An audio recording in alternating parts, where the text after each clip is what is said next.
The criminal underbelly of the galaxy was a very real thing, and an enduring aspect of history no matter what era we find ourselves in Star Wars lore. Whether under the judicial eye of the Republic, or the tyrannical fist of the Empire, illicit goods were still traded on the black market. Assassinations were arranged. Organized crime closed their hands around the necks of the very bureaucracy that the government relied on. But all of this criminal rot had an epicenter, a beating black heart lying in the Outer Rim, Nar Shaddaa. This place went by many names. More favorably, it was called Little Coruscant. More accurately, it was known as Little Slugland. But by and large, it is known as the Smugglers Moon, the place where all of the Hutt lords conducted their dark business. It is important to have good street smarts when traversing new worlds, especially the shady ones. Luckily for you, we upload knowledge of a galaxy far, far away on a near daily basis. So if you're a lore junkie like us, subscribe to our archives and you can get your hit every single day.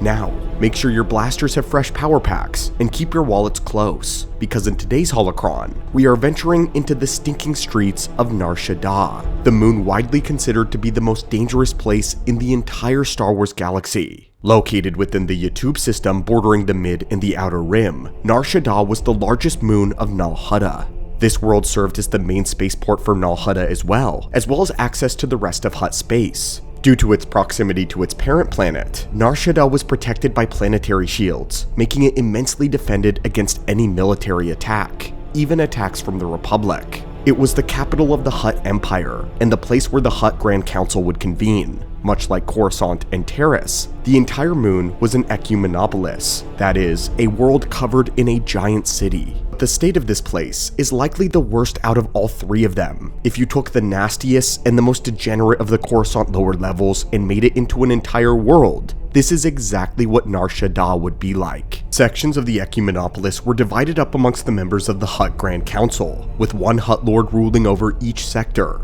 But while the city sectors were controlled by the Hutts, each district was governed by their own vassals, mostly criminal exchange-related thugs and other criminal entities who had their rights to collect tribute from their provinces. However, they were all obliged to pay a portion of their income to their Hutt overlords. The only sort of judicial system was the organization of thugs that one had to navigate through. There were no legal courts in which disputes could be prosecuted. Rather, all disagreements were resolved by bribing or in other ways influencing the decisions made by the Hutts and their underlings. As a result, there was really no law that existed in Nar Shaddaa whatsoever. The Hutts ruled via a method of non-interference. Basically, so long as everyone recognized their supremacy, paid their dues, and didn't cross them, they didn't really care about what anyone else did.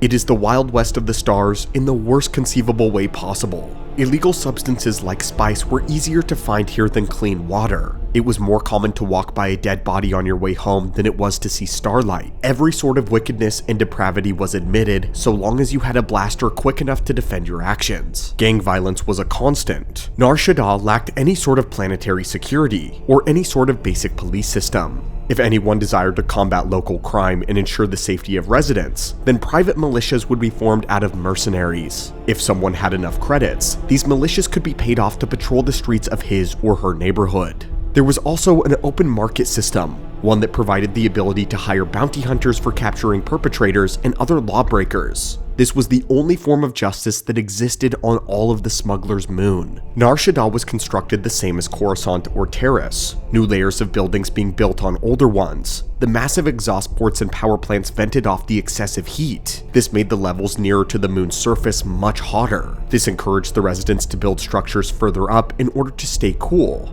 By the era of the Galactic Empire, Nar Shaddaa was said to have around 100 layers in total. Like the other city worlds, Nar Shaddaa was divided in half of the upper city and half the lower city. But unlike Coruscant and Terrace, where the upper city was considered far more safe, Nar Shaddaa remained extremely dangerous no matter what level you were on. The only difference between the upper levels and the undercity was that the lower levels of Nar Shaddaa didn't receive any sunlight whatsoever. They were very hot and humid. The air pollution was also significantly worse towards the moon's surface. The city of Nar Shaddaa was a decaying, polluted hellscape with no sort of regulation concerning the kinds of things that could be built. The urban surface consisted of several docking towers, landing bays, cargo warehouses, factories, residential buildings, entertainment areas, and trading plazas. The shape of all of these buildings were incredibly inconsistent, and they had no visual coherency due to building codes going unregulated. Anyone was able to build up their own spires, bridges, platforms, and signs anywhere that was convenient for them,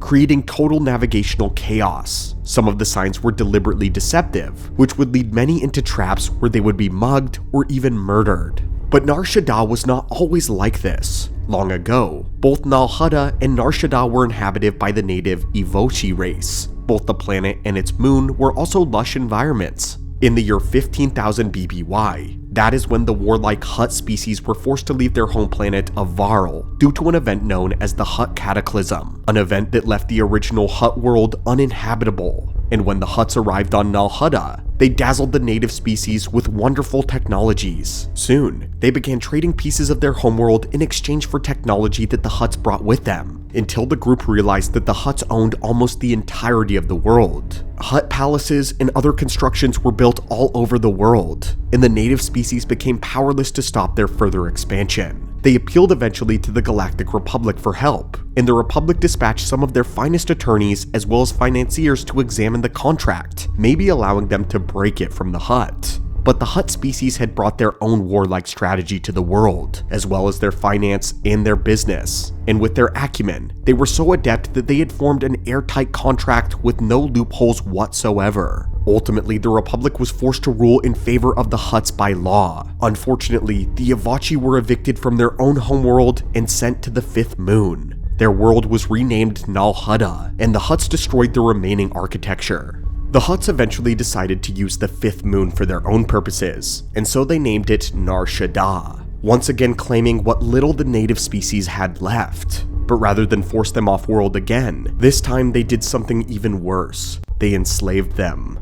Nar Shaddaa was rich in metals in its core, and so the Hutts would use the labor of the species to mine these metals and turn them into building materials for their large city. They completely changed the moon's original natural terrain, constructing spaceports and buildings that stretched into the sky. Soon, both the moon and Nar Shaddaa were prospering commercially. Construction lasted 500 years, and by the year 14,500 BBY, the moon was completely urbanized. Once that had happened, the Evocii were finally free, since their work and their contract were completed. However, most had now died off during the construction, leaving their race nearly extinct.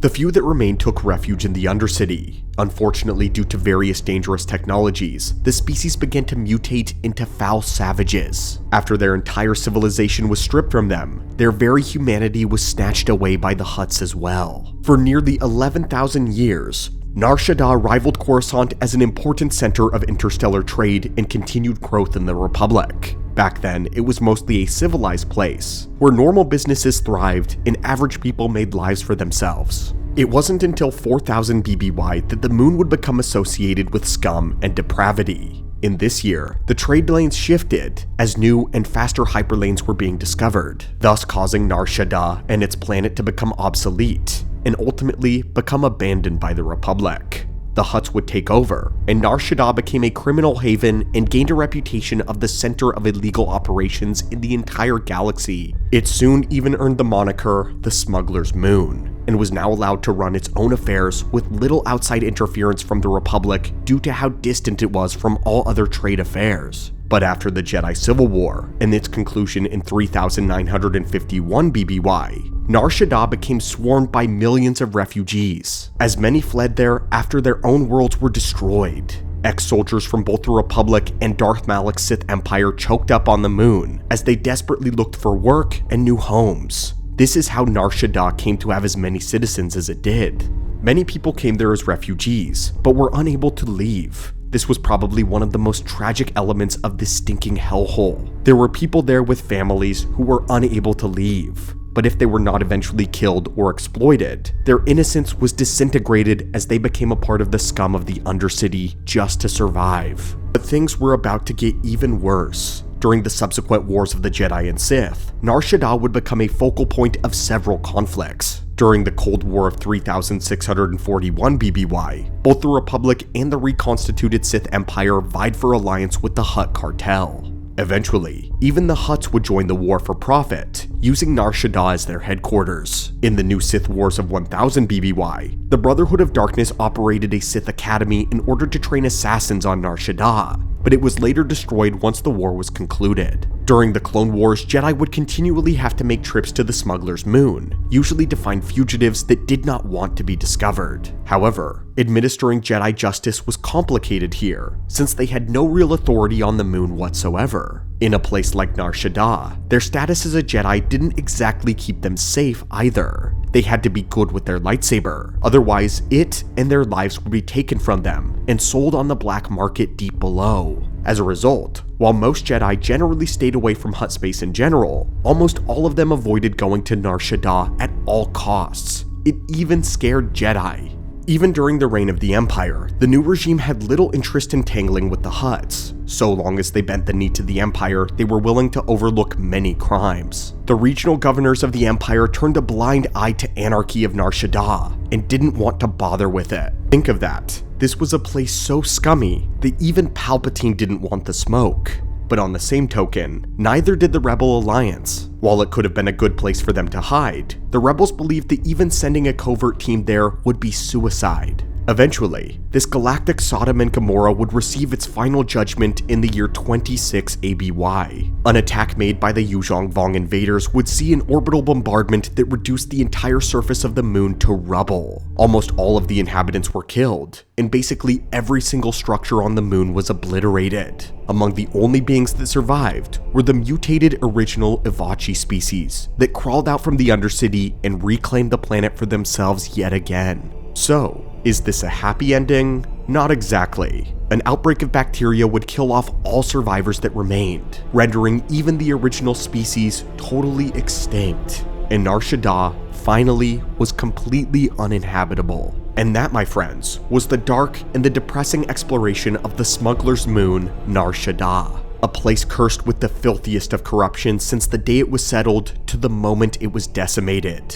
The underlevels of Coruscant held monsters and nightmares beyond imagination, but the moon of Nar Shaddaa had a very different kind of nightmare that infested its city. The blackest parts of the mortal heart. In the end, it could not be turned, so it had to be destroyed. Of the many atrocities that the Vong committed during their rampage, the raising of Nar Shaddaa may be the one that actually helped the galaxy out. When Darth Sidious looks at a place and says, "Nah, even I don't want anything to do with it," you know it's just that bad.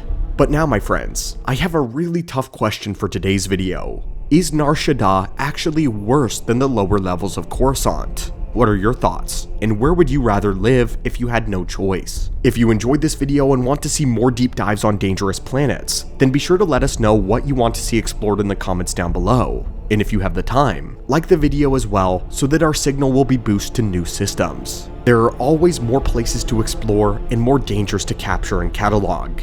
Until next time, thank you so much for watching, and may the Force be with you.